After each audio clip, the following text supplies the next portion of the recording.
लोगों, अब हम इसे पढ़ने जा रहे हैं। ये यशायाह 7:15 में है। मैं हर रोज एक आयत पढ़ता हूँ। यहाँ ये खुदा यीशु के बारे में बात करता है, वो लड़का जो हमारे यहाँ पैदा हुआ था। लेकिन यहाँ एक अहम हकीकत है जिसे समझने के लिए आपको दुआ करनी होगी। ये वही कहता है, वो दही और शहद खाएगा जब तक कि वो नेकी और बदी के रद्दो कबूल के काबिल ना हो। ये किस के बारे में है? जिंदगी की आम चीजें वो जरूर खाएगा।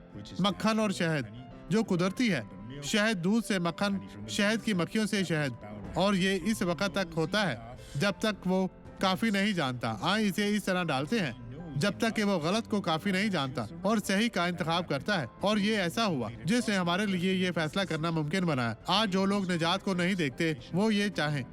अब इस गवाही को देखें। मुझे अपने कूलों में मसला था, शदीद दर्द थी और मैं झुक नहीं सकती थी, ना ही बैतुल खला जा सकती थी। और अब कैसे हैं? और अब खुदा ने मुझे शिफा दी है, मैं झुक सकती हूँ, सब कुछ कर तो सकती छड़ी हूँ। अपने कंधे पर रखे, अपने कंधे पर इस तरह छड़ी रखे और चलना शुरू करें। अभी आप चले बहन, चले चले। खुदावंद ने अपना काम अधूरा काम नहीं किया, वो आपके साथ है।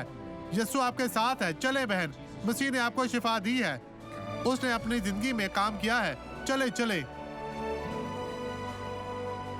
अब आप बेहतर है बहन। जी हाँ।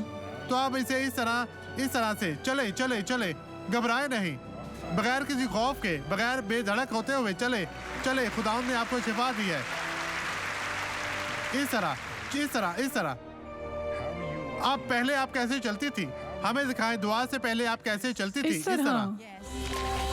अब मैं आपके लिए दुआ करूंगा।